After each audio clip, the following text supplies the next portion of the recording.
Today, Anika's going to read Mr. Wrong by Roger Hargreaves. Mr. Wrong by Roger Hargreaves. Whatever Mr. Wrong did was absolutely, totally, completely, utterly wrong. However hard he tried, he just couldn't do anything right. Just look at his house. Look at his house. You've got the door upside down, the windows are all skew-if, the chimney's crooked, everything just looks a little wrong.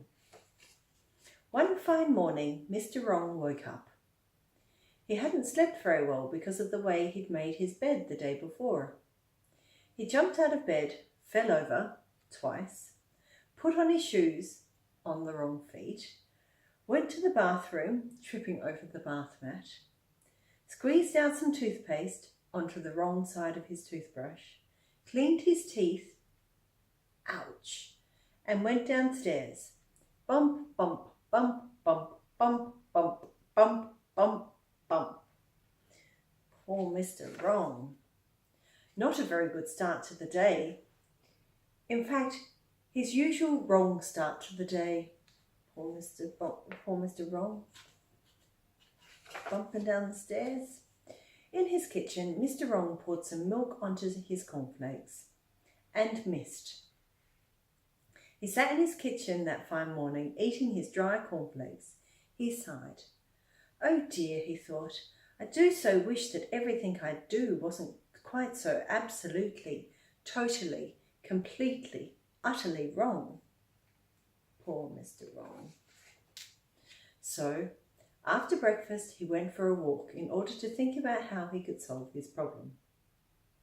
It took him 10 minutes to get out of the house because he kept trying to open his front door outwards instead of inwards. Poor Mr. Wrong. Anyway, he's off for his walk now. As he walked along, he passed a worm. Good morning, dog, he said. The worm grinned. He was used to Mr. Wrong. There's the worm. Mr. Wrong accidentally called the worm a dog. It's very wrong, isn't it? He met a postman. Good morning, Mr. Wrong, called the postman cheerfully. Good morning, doctor, replied Mr. Wrong. Oh dear, now he's calling the postman doctor. He met old Mrs. Twinkle, who lived down the lane. Good morning, Mr. Wrong, she smiled. Good morning, Mr. Twinkle, replied Mr. Wrong. Oh dear, he said Mr. instead of Mrs. And then he met somebody he'd never met before. Someone who sort of looked like him but didn't. Good morning, sir, said that somebody. Good morning, madam, replied Mr. Wrong. I'm Mr. Wrong. I guessed that, replied the person. Well, I'm Mr. Right. Now tell me, he went on, why are you walking along looking so miserable? Because, replied Mr. Wrong, I can't do anything right. There's Mr. Right. Looks a little bit like Mr. Wrong. In which case, said Mr. Right, we'd better do something about it. Follow me. And off he set. And off set Mr. Wrong in the opposite direction. Mr. Right hurried back and turned him round. This way, he said, and they walked together to where Mr. Right lived.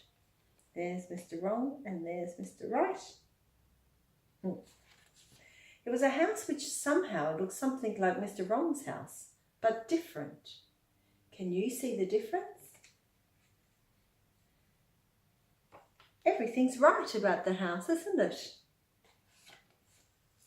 Mr. Right took Mr. Wrong into his living room. I think, he said, that the only way you're ever going to change is for you to come and live with me for a while. And you may end up being not quite so absolutely, totally, completely, utterly wrong about everything. Sit down, he said, and we'll talk about it. And Mr. Wrong sat down and missed. He missed the chair. How could you get it so wrong? Poor Mr. Wrong.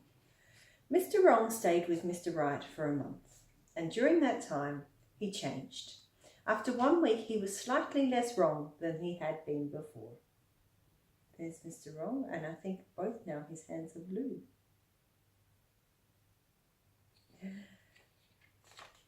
After 2 weeks, he was even more slightly less wrong than he had been before. There he is, grinning away. Look at the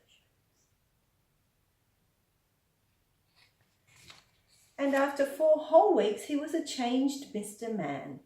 You could hardly tell the difference between him and Mr. Right. Don't you agree?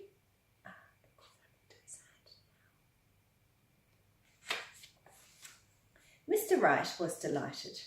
Told you, he cried, told you that everything you might end up not being quite so absolutely, totally, completely, utterly wrong. In fact, he continued, you've really turned out all right. Mr. Wrong blushed. It was quite the nicest thing anyone had ever said to him in the whole of his life. And he went home and lived happily and right ever after. There's Mr. Wrong and Mr. Right, but we can't tell the difference now, can we? Now, you probably think that that's the end of the story, don't you? Well, it isn't. And the reason it isn't because of what happened to Mr. Right. The trouble was, you see, that the longer Mr.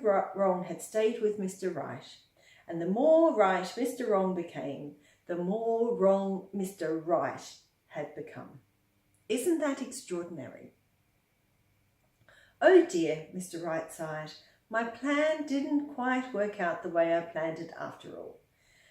And he went to bed. Poor Mr. Right has now turned into Mr. Wrong. He went off to bed. In the bath? Geez, that really is wrong, isn't it?